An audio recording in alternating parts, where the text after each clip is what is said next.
Hi hello வணக்கம், welcome to our channel. நாம் இன்றைக்கி என்ன பார்க்க போகிறோம்னா பால்கோவா வித்தவுட் சுகர். ஒரே ஒரு பொருள் வச்சு பால்கோவா எப்படி பண்ணலாம் அப்படிங்கிறது பார்க்க போகிறோம்.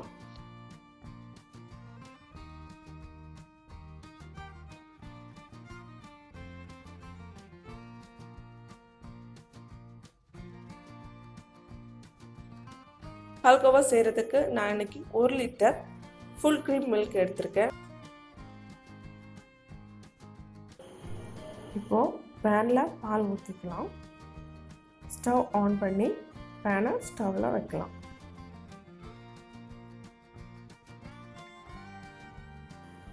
இந்த பால்கோவா நாம் குழந்தைங்களுக்காக தான் பண்ணுறோம். ஏன்னா நிறைய குழந்தைங்க பால் குடிக்க மாட்டாங்க. இந்த பால் குடிக்காத குழந்தைங்களுக்கு இந்த மாதிரி ஸ்வீட் மாதிரி செஞ்சு கொடுத்தோம்னா சாப்பிடுவாங்க. அதுக்காக நம்ம சர்க்கரை சேர்க்க போகிறது கிடையாது.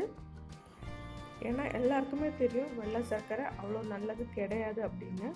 ஸோ நாம் அந்த வெள்ளை சர்க்கரை சேர்க்காம ஹெல்த்தியான ஒரு பால்கோவாவாக குழந்தைங்களுக்கு கொடுக்க போகிறோம். அவங்களுக்கு ஒரு ஸ்வீட் கிடைச்சது மாதிரியும் இருக்கும், நமக்கு அவங்களுக்கு பாலில் கிடைக்கிற சத்துக்கள் எல்லாமே அவங்களுக்கு கிடைச்சது மாதிரியும் இருக்கும். பால்கோவா பண்ணுறதுலேயே முக்கியமான வேலை என்னென்னா ஃபுல்லாகவே நம்ம கிளறிட்டே இருக்கணும். அதுதான் ஒரு பெரிய வேலையை. இப்போ வாட்சும் கொஞ்சம் நேரம் நம்ம கிளறாமல் விட்டுக்கலாம். அதுக்காக கிளறாமல் நம்ம ஸ்டவ் அப்படியே விட்டுக்கிட்டு அந்த பக்கம் இந்த பக்கம்லாம் போகக்கூடாது. ஸ்டவ் லோ ஃப்ளேம் பண்ணிக்கிட்டு ஒரு 30 செகண்ட்ஸில் நாம் கிளறாமல் விட்டுக்கலாம்.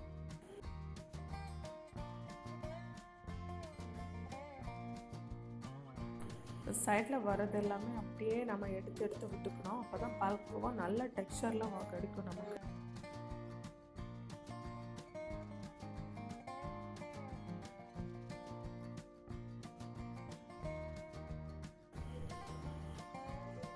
இந்த மாதிரி கிளறி விட்டுட்டே இருக்கணும். நாம் டோட்டலாக எனக்கு இந்த பால்கோவா பண்ணுறதுக்கு 40 மினிட்ஸ் ஆயிடுச்சு.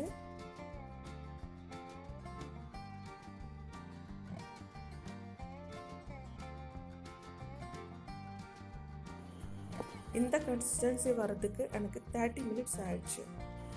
இன்னும் ஒரு 10 மினிட்ஸில் நம்மளோட பால்கோவா ரெடி ஆகிடும்.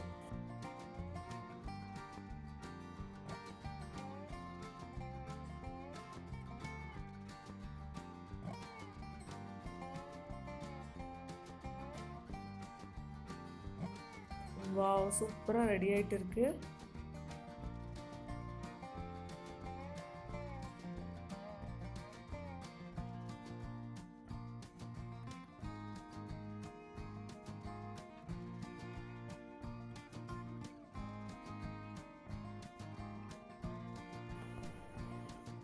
சூப்பரான பால்கோவா, வெறுமே பால் வச்சு செஞ்ச பால்கோவா ரெடி ஆயிடுச்சு.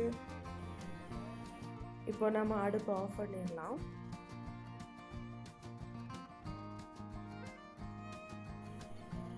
அப்படியே ஒரு பவுலுக்கு இதை நம்ம ட்ரான்ஸ்ஃபர் பண்ணிக்கலாம்.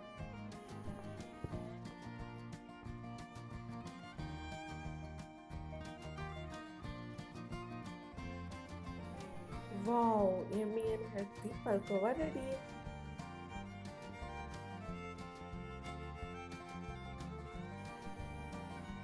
இந்த வீடியோ உங்களுக்கு பிடிச்சிருந்தா லைக் பண்ணுங்கள். உங்கள் ஃப்ரெண்ட்ஸ் யாருக்காச்சும் யூஸ்ஃபுல்லாக இருக்கும் அப்படின்னு நினச்சிங்கன்னா அவங்களுக்கு ஷேர் பண்ணுங்கள். இதை ட்ரை பண்ணிவிட்டு எனக்கு கமெண்ட் பண்ணுங்கள் எப்படி இருந்துச்சு அப்படின்னு. கூடவே சப்ஸ்கிரைப் பண்ணுங்கள். தேங்க்யூ.